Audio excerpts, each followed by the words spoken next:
Give an old clap just to fucking sink your shit. 3, 2, 1. Oh, that was sexy. Good stuff. Right, so, oh yeah, I forgot I did intro the show there. Yeah. Hello and welcome to Crash Helmet Formula 1. It's been an interesting few days in the news, hasn't it? With Formula W, for lack of a better name at this point in time, coming up. Lewis Hamilton more or less confirms he's won the World Championship. Apparently Sebastian Vettel winning races is a bad idea, according to fucking Flavio. And according to who? Flavio Briatore. Oh yeah, I saw that. He wants to win every race, and apparently that's a bad idea. I'll come back to that during the show. Renault and Yeah. Haas are still shitting at one another. Ferrari's fucking updated livery was cack. Fucking Merck's ludicrous budget as per usual. Yeah, so what do you want to start with? And that's all. Good night. Yeah. I suppose we will start with the race. With the race? Yeah. Japan's never a good race. Japan has the potential always to be a good race, and it just never seems to live up to it. Yeah. I just don't think that the circuit is perfect for a qualifying lap. It's perfect to watch cars drive around, but it's not a good racetrack. It's not a fantastic racetrack, and is the issue with the modern Formula 1 car as well, is the overtaking problem more prevalent in Formula 1 than it is in other categories there? I don't know, because nothing else seems to race there really. Yeah, because they don't bring the feeder series there, and I didn't watch any other support races. But like, if you look back at the races in the 1980s, it was fine there. And then again, the likes of Ricciardo and Vettel had no trouble cutting through traffic. Yeah. Vettel did a bit. A very good point as well. Yeah. What did you make when the cars are close, it's difficult. Yeah. What did you make of like the whole bumper cars scenario between the Red Bulls and the Ferraris? Do you know what? The one where Verstappen went off track, came back on. I can understand what he was doing. Yeah. Because you have to remember, he's got such a short distance to think what he's going to do. So he still tried to make the corner. He obviously wasn't going to, and then he tried to make him cutting the corner as short as possible. Yeah. But then by doing so, he hit the curbs, got propelled into the air, and then he couldn't turn the car in time, and basically he blocked off Raikkonen. It is his own stupidity though that resulted in the penalty. Oh yeah, 100%. But have you seen though that Kimi Raikkonen has come out and said that like he pretty much would have done the exact same thing if he was in Max Verstappen's shoes? Given the options is either come to an abrupt stop in the middle of a corner or just fuck it and go through the corner. Do you know what? Like, it's what any racing driver would have done really. Like, it's like what Alonso was doing. Did you see what Alonso did? The off-roading shenanigans. He did it twice. Yeah.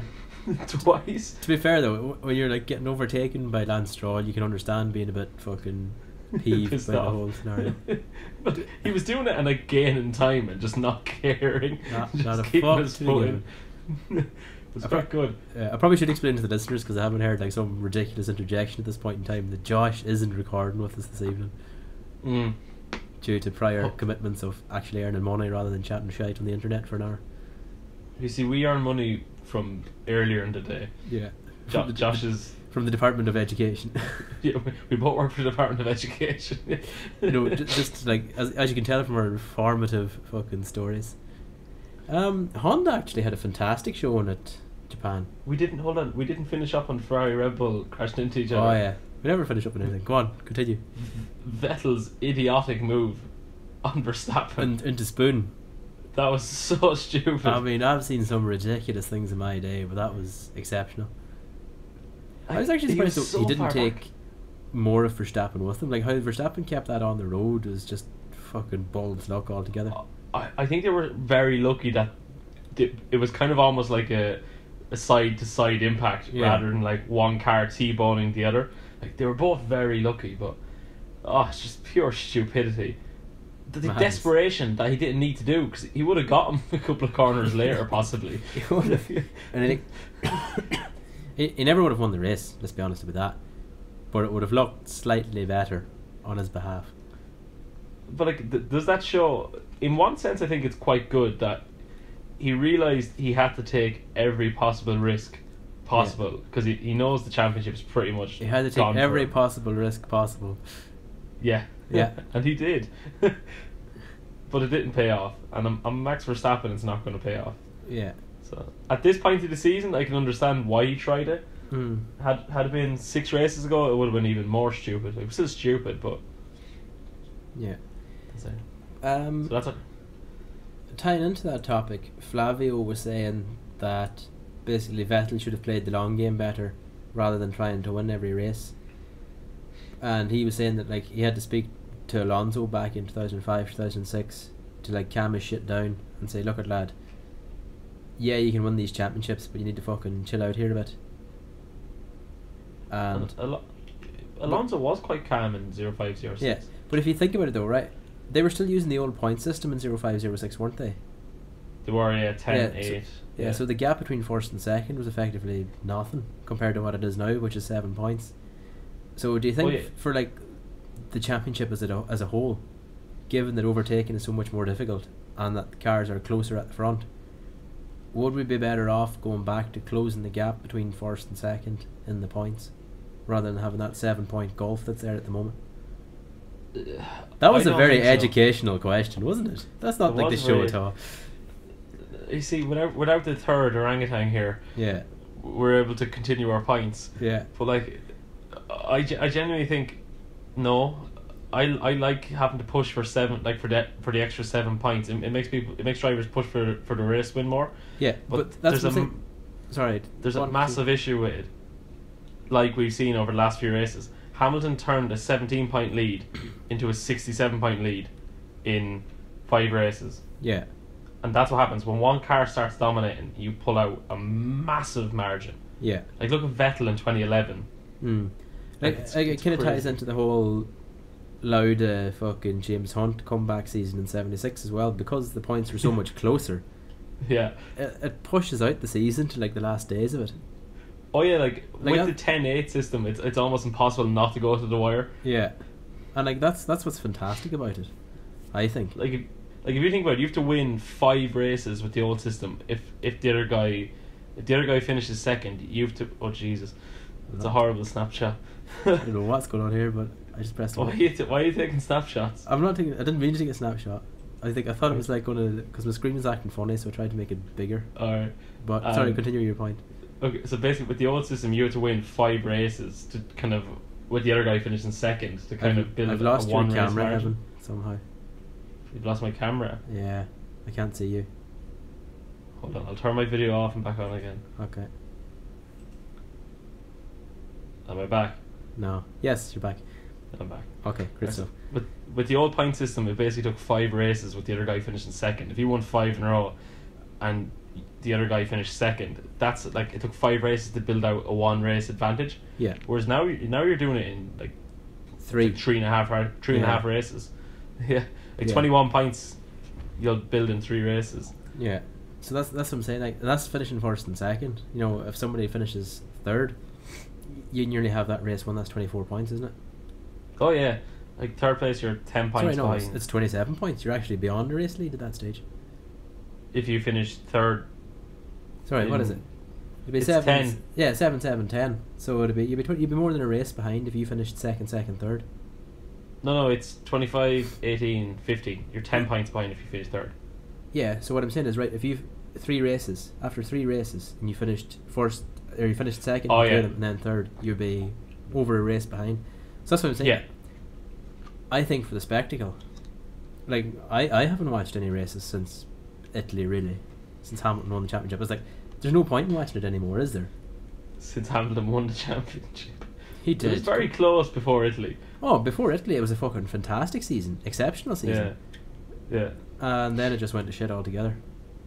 And like that's what I'm saying. Like it's a case of, I think like there needs to be a better way of scoring the system out. Like if going back to NASCAR here, the points are given out from like 2019, 18, 17. So like it's a case of it's all fucking all over the place. Like, so like, if you have one bad day at the office, that fucks like the whole season up on you. Yeah, but like I still think it's quite similar this season. Even like one bad day at the office can fuck up massively. Like look back to Germany where Vettel crashed out lead. He was going to win. Mm-hmm. Hamilton probably would have taken second. But right? think about it though, right? Even if he won that race, we'll say, he'd still be 35 points behind. Sorry, 25. No, he'd be less because it's not a 25-point swing. Yeah. It's a 32-point swing. Yeah. Because he's losing 25 and Hamilton's gaining 7 from where he actually would have been. Yeah. Yeah. So like a DNF actually doesn't just cost you, if you're leading and you crash out, it doesn't actually just cost you like 25 points. It costs you more. Yeah, 25 plus whatever. Plus whatever the other guy gains. Another guy gains, yeah. God, it's a double-edged sword. Well, that's what I'm saying. Though, that's the problem, is that it ruins the season if one of the competitive drivers fuck it up. Yeah, like for instance, well, not just fuck it up. Like reliability plays a massive case. Like I know Ferrari have been very reliable, but like look at Daniel Ricciardo. The poor fucker's having a breakdown every weekend, and he's.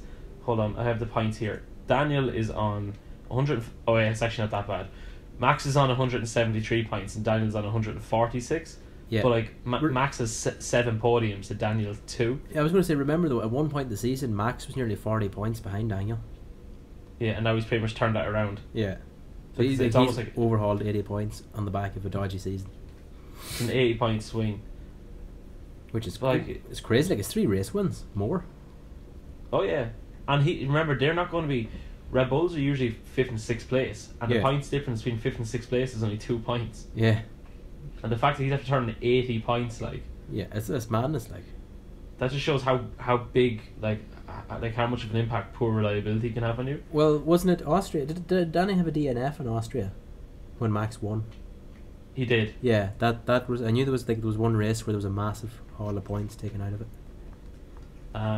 But like, if you look at Danny's had issues in so many races. Like, yeah, even when he won in Monaco, he was having issues. Yeah, very true. Like, hold on, I've got the entire results for the season here. So Daniel Ricciardo has had. He retired in Bahrain. He retired in Azerbaijan. He retired in Austria. Retired in Germany. Retired in Belgium, and then retired in Italy. And that's ignoring the issues he's had in qualifying. Yeah. Like, even in Silverstone, I remember in qualifying Silverstone, he had the problem with his DRS. He broke down in qualifying for Japan. Yeah. Oh, he's missed so 5 of the last 7 Q3s. Has he? Yeah. Fuck. Which 5 is of the last 7. Yeah. In a car that's fucking top 3, like. Yeah. That's insane. Oh, it's ludicrous, like, when you think about it like that. And he's had bad luck as well, like fucking Bottas crashing into him in Hungary. Yeah. I can't even remember why this has happened to him because he's kind of been off the radar since Monaco. He has, like, he's really been nowhere at all. Like, his results since Monaco have been 4th, retired, 5th, retired, 4th, retired, 6th, 4th. Yeah. Quite uneventful. Like, it's been fantastically drab. But he's been outperforming. He's a list of like a lot of 4th places, outperforming where his car should be. So it's not too bad.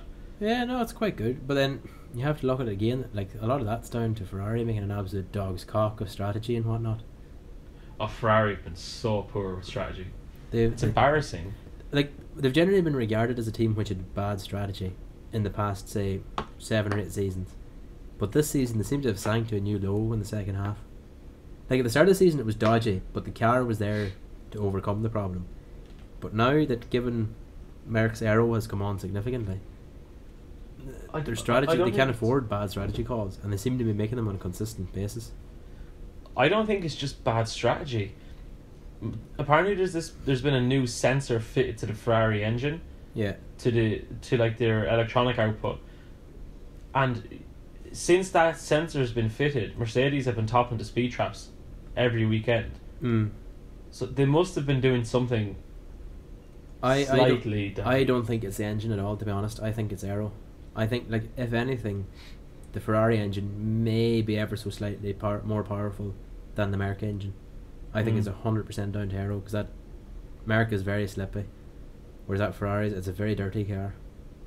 It's slippy where it needs to be, but it's so efficient in high speed corners. Yeah. No, like, and they've improved the slow speed corners. Like, look at Singapore. Like, it went fantastically well around Singapore, which nobody expected. Who would have thought Hamilton was going to put on pole in Singapore? Yeah. By a margin. By a margin, yeah. Like, he came out, what was he? He put out 4 tenths in Sector 1 on the previous lap time. It was crazy. Yeah, it was huge altogether. I think Ferrari since Monza, Ferrari have not Ferrari, since Monza, Mercedes have just fucking Yeah, they stepped found up a level. another gear, so they have. Apparently, it's down to their aero. Not the who was saying. I think Toto was saying it's down to them understanding the tires. Because they didn't. Because if you saw the car in Australia, where they understood the tires in Australia, they got it bang on the get-go, and Hamilton was 7/10 quicker than anyone in qualifying, and then all of a sudden it fell off after Australia. I don't know why I thought you said bang on the gecko, not the get-go. Gecko. Yeah, I was like, what the fuck are you on about geckos for? Geckos are my favourite lizard anyway. I'm more of a fan of water dragons or monitors. Oh, okay. So, what do you think? Yeah, what do you think of the new W series launching in 2019? What do I really think, or what do I think that's alright to go on the internet? What do I really think? Either or. Whatever you're comfortable sharing. I think it's fucking ridiculous. Why? Right? Because all the female drivers that have been asked about a single series just for women have all said they don't want that. Right? Yeah. And it's gonna cause one massive issue. Which is? Right. Basically, you could have a girl or a woman, whatever, same thing, dominate that series for 2 or 3 seasons, right? Because it's not really like a replacement for Formula 1. It's just kind of like, it's not like the female F1 series. It's kind of like a feeder series. It's equivalent to Formula 3.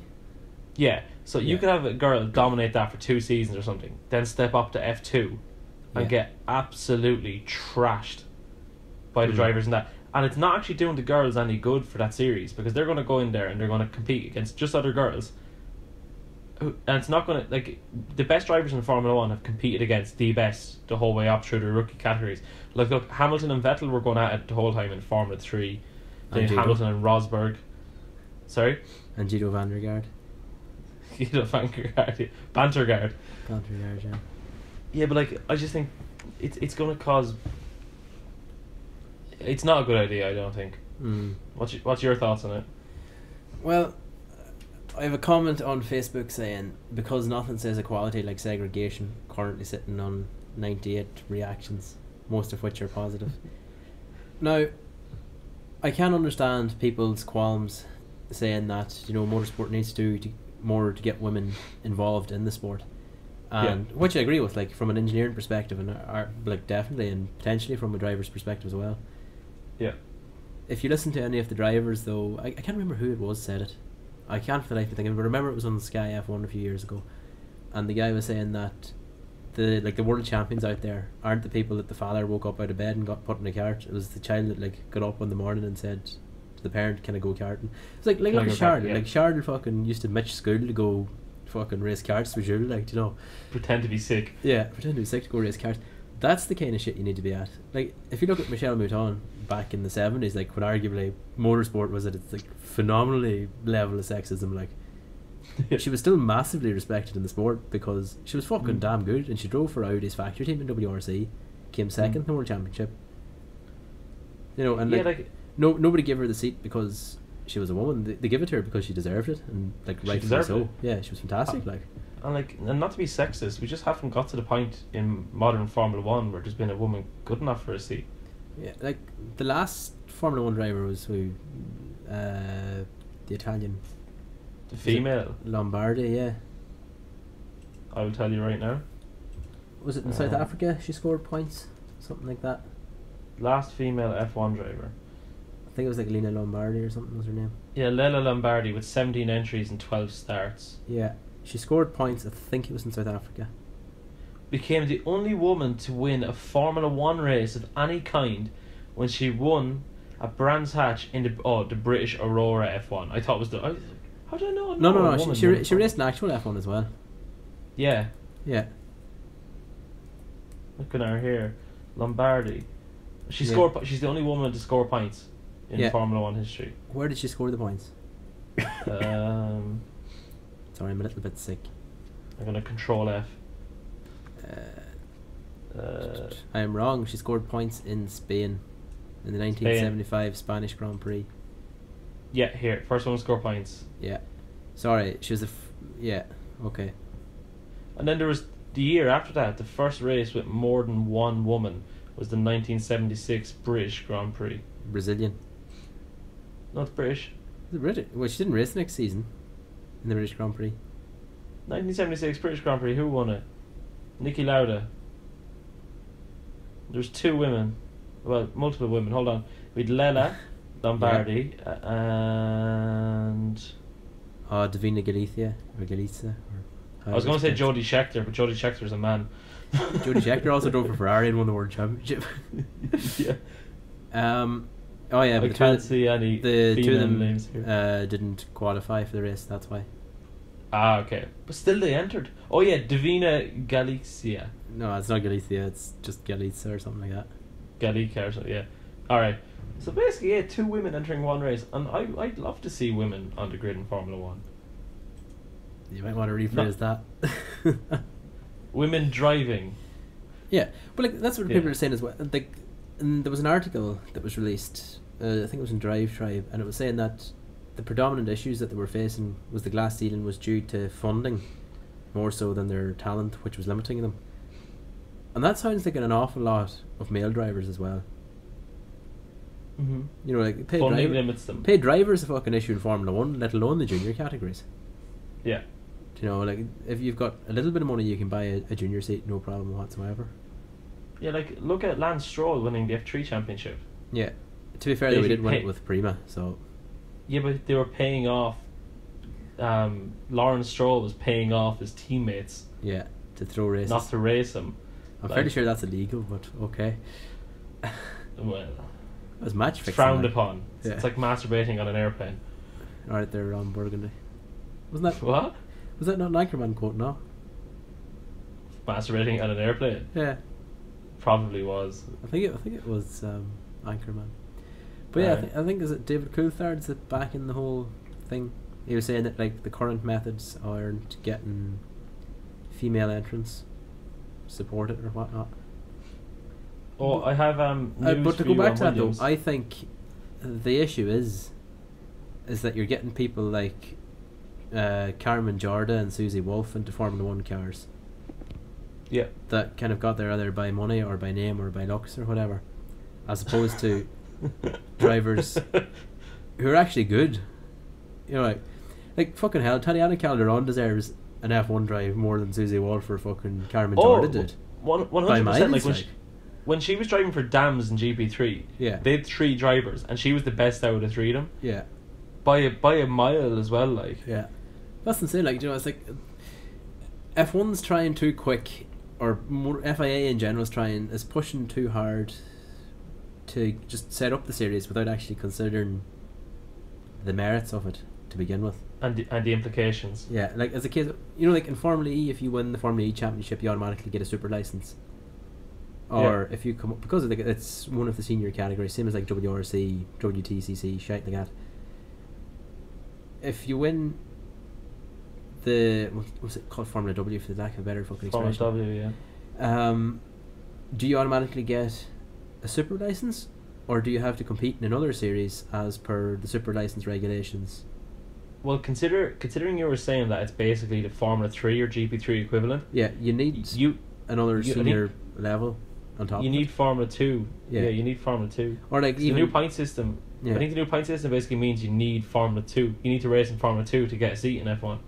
You don't need. I think it's the way the points are, like, isn't it every like 3 years they cut off the last whatever, and yeah, like it doesn't mean you have to race. It means you don't have to race in Formula 2, but you need to have finished like first in 3 years of Formula 3 or something like that. Like you need a crazy amount of, which is very rare. Yeah, it's very difficult to actually get the accumulative points, and like if you stay at one level, you're going to get overlooked eventually going up. So, but yeah, like it's a case of if you win that, do you go up to Formula 2 straight away? Who knows? Like, do you go straight into F1 rather? Well, I don't know, like, because like Pippa Mann, who's driving in IndyCar at the moment, isn't she? Who? Pippa Mann. Don't know who that is. She raced at the Indy 500 anyway. Let me take a look what she's racing at these days. What about Danica Patrick? She might have her. Danica Patrick swing wasn't overly good in fucking NASCAR or in IndyCar either. Yeah, Pippa Man is currently driving. No, she's not currently driving, I don't think. Let me see, what's she at in 2018? Yeah, no, she just ended the Indy 500 this year, but she didn't qualify. But she had 2 top 20 finishes at the Indy 500, and she not bad. She has a win in Indy Lights. Yeah, it's grand. Yeah, and like it's a case of out of each of those times, like she's come out and said that like she's completely against it, saying it was like an insult and like it was a massive backward step to women in motorsport. I have to agree. Like it's just going to be this stagnant. Give it 3 or 4 seasons, and it's just going to be this stagnant series. Yeah, where there's no progression, and it's just. I don't think we need to talk about it anymore. I think we've rounded up on it. Kind of done that to death. Verline turned down Formula E chance to focus on F1 return. What's your thoughts on that one? But like, actually, what are the chances of, considering he's been dropped by Mercedes, what are the chances he gets to Toro Rosso seat? I think I'd put him in there over Hartley. I think they're going to keep Hartley. Yeah. If you look at Hartley's come on fucking leaps and bounds in the past few races. He has. He's gone from shit to so and so. Yeah. Like Gasly doesn't even look that special in comparison to him now. Like Hartley out-qualified him at the last race, but then Hartley shot the bed on the first lap and dropped back like 7 places. Yeah, but you have to remember though, like Gasly's coming thoroughly through single seaters the whole way up, whereas Hartley had like, the cut off, then had to fuck off into sports car racing for 3 seasons, and then they're like, oh shit man, we need you back, do you fancy coming over? He basically hopped into that F1 car at the start of the season, tested it, and then it was like, shit lads, how to do this again. Anyway, but he did a few races last season in F1. Yeah.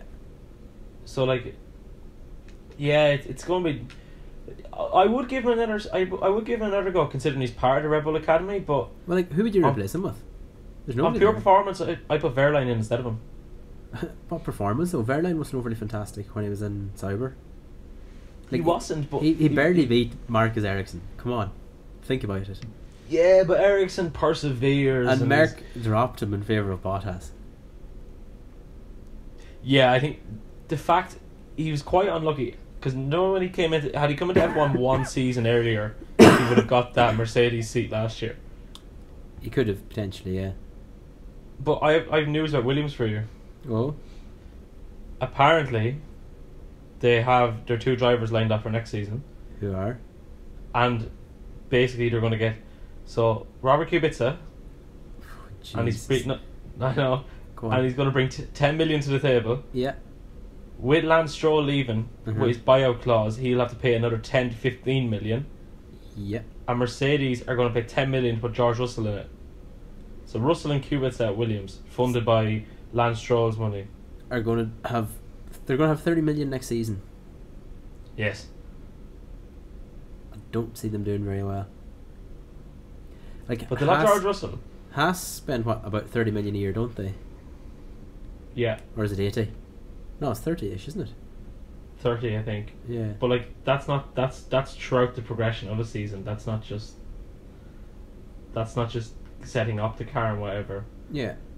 But like, it's a case of though they're still heavily like tied in with Dallara for chassis manufacturing, and they take whatever spare parts they can from Ferrari, which have already been designed, and they're just paying the over the counter price, for the lack of a better expression. So yeah. And Mercedes aren't giving spare parts to Williams. No, so that's what I'm saying. Like, Williams are kind of going straight out the fucking bat as best they can. Yeah. And then it's like, how are they going to do it? I don't know. But see, I'd be worried not about Williams disappearing. I don't really care about that. But obviously, I want a minimum of 20 cars in the grid. But yeah, I'd be quite worried with, like, we've seen so many top talents end up at the back of the grid and then just fade away. Like, I'd be worried now about George Russell just getting into this car and just disappearing. And like, but they said that about like fucking Charles as well when he went into the Sauber. But the Sauber came good though. The Sauber's been Q3. Did the Sauber come good, or did Charles make it good? Marcus Ericsson got a few Q3s. Yeah, but like what I'm saying was that they still turned up, like. You know oh yeah, like if George Russell is the real deal, like being honest, it looks he is. Yeah. He doesn't look as good as Charles though. He doesn't look as good as Charles, but he's the best thing to come from the junior categories in the apart from Charles in the last few years. Yeah. Well, has he not equalled Charles' win tally in F2? But he hasn't looked good in the car though, if you get what I mean. Like the car is there and winning, but it's not like his teammates are all finishing second, third-ish as well. No, his teammate's Aitken. Where's Aitken though? Aitken's fairly high up in the championship, isn't he? No, they're not even leading the championship. ART. I've got here driver standings Formula 2. By him, Albon, it's Russell. De Vries. Aitken is 10th place on 62 points. Russell is first on 248. Who's the other teammates? No, it's just the two of them. It's just 3 cars in GP3. He's nearly 200 points ahead of him. Yeah, but then again though, there's 2 races in the weekend, so it's like, and the spread of the points is massive as well. It's massive. So hold on, he's won. George Russell has won. Let me see.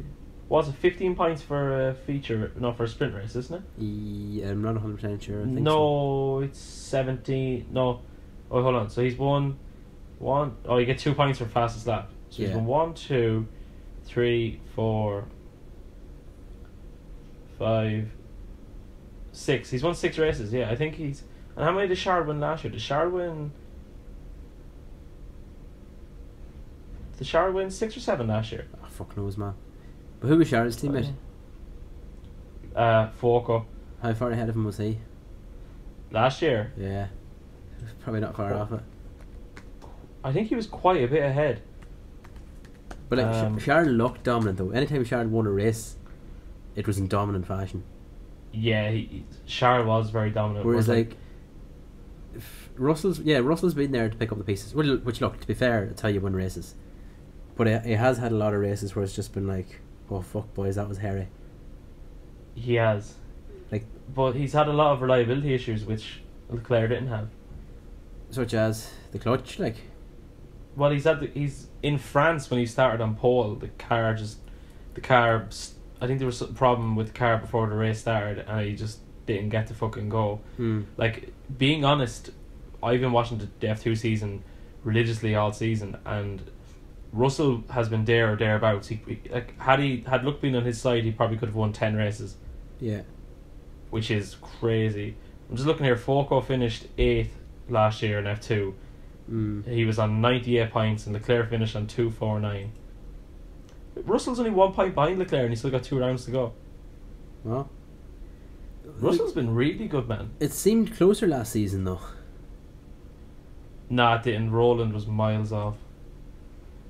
Roland finished on 189. Who's the closest to Albon? Yeah. Albon's he's 37 points behind Russell. Yeah, so it's kind of like,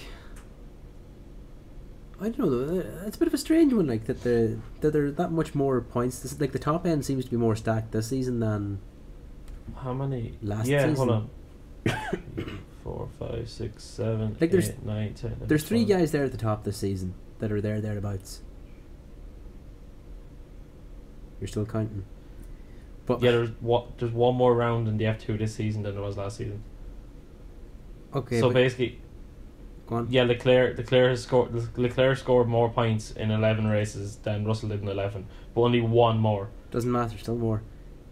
But Leclerc also got disqualified from a few races for bullshit reasons, like Belgium. In Belgium he won the feature race by like 18 seconds and then got disqualified because the floor was rubbing or something. Like, come on, you don't gain 18 seconds from. I'd say you do, yeah.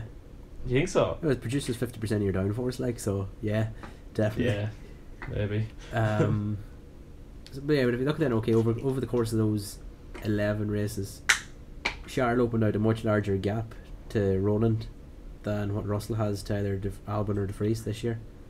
He has. Yeah, Leclerc was more dominant. Yeah. That's what I'm saying, like, it felt like a much more dominant. Like, anytime you turned on the television, fucking Charles was winning the race, like. Do you think we're anyway biased in this? Oh, entirely, like, but that's not the point. But, like, he looked impressive doing it. News just in. Go on. Happy 95th birthday to Murray Walker. Oh, yeah, I saw that earlier in the day. 95. Jesus Christ. I didn't think he was that old. What made you think that? I don't know. Well, now that I think about it, he's been there forever. Yeah. Well, he's older than F1, like, so. He is. There's talk of fucking, what do you call him, being sacked? Grosjean. But then Did he not renew him? Yeah, that's what I was gonna say. But like, it's a case of everybody's apparently Haas is him like on the short lead at the minute. So like, it could be, there might be a clause that if he fucking falls foul of, He won't be sacked. he won't be. Who would you replace him with? Like, Who would I replace him with? yeah, like on the grid at the moment. Santino Ferrucci. Oh, fuck off. No, on the grid at the moment. Ocon. Perez maybe. I just want Ocon to keep his seat, but yeah, Perez could sue Haas pretty well. Yeah, because like, it would suit they like a nice consistent kind of driver. But then again, in saying that, if you had him and Magnussen around one another, that's just a recipe for disaster. Yeah, One more than that's four. No, that's just bad for everybody involved. Did you hear what Leclerc said about Magnussen at the weekend? No. He said he says Magnussen is stupid and he always will be. Yeah. Always has been and always will be stupid. Fucking absolute champion of a man. Yeah. Oh, here, this is very interesting. Go on. Perez is in 7th place on 53 points. Mm-hmm. Magnussen is in 8th on 53 points. Hulkenberg is in 9th on 53 points. Wow. Alonso's 10th on 50 and Ocon's 11th on 49. So we've 5 drivers covered by 4 points. Yeah, but I see Magnussen pulling away from that grip and Perez following with him. Actually, it'd be a good dogfight between him and Perez to the end of the season. I think Ocon's going to fucking jump up. Nah. 'Cause last season, I think Ocon's gonna Ocon had a shit good there. finish last season. True, but I don't know, like I don't see him going overly well. And like the Renault's just gone to shit altogether. That's Hulkenberg. I'm on about Ocon. Yeah, but I'm just on about Renault in general. Renault's just fucked. Oh, yeah, Renault's been really poor the last few races. It's a straight fight between Magnussen, Perez, and Ocon for best of the rest for the Formula 1.5 championship. I still see Magnussen coming away with it. Looking at the races that's coming up. Not if he keeps acting like he did in Japan. Sure look it. Everybody gets the red mist every now and again. Magnussen gets it more often than most. Grand. Should we often have like angry drivers? Yeah. Any other news to report? I don't think so. Like I think that's about the height of it, really.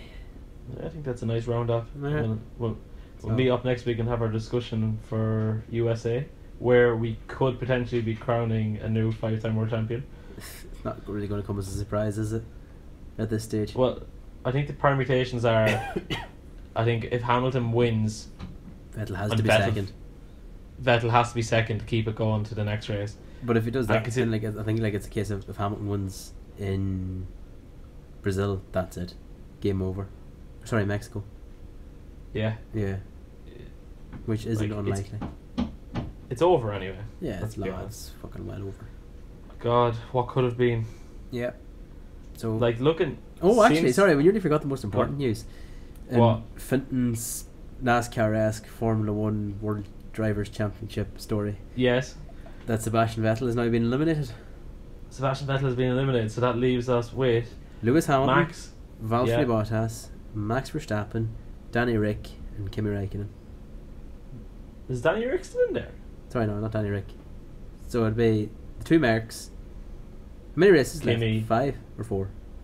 4. 4. So there should be 5, I think. Yeah, Danny Rick's still in there. Danny Rick's still in there. Danny Rick is going to win the championship. He's going to win in Abu Dhabi. Imagine if it came down to Bottas Räikkönen this year again. That'd be fucking something spectacular. But like, let's be honest. Every time Hamilton's won a championship with races to spare, he's just fucking gone on holiday and like not focused on anything. So like that could happen. Yeah, but like it's a case of though if he has a DNF, he's already eliminated from my championship. So yeah, that's what makes it magic. Like yeah. Anyway, so that was a nice concise chat. it was a nice concise chat. Right. It was. Anyway, cool about it. Thanks for listening. Make sure to like Cool and about it. subscribe. Check out the Facebook page for more updates during the week. There won't be any, but just fucking like and subscribe it anyway. Spread the word. Sound. Yeah. Good luck. Good luck. Bye bye.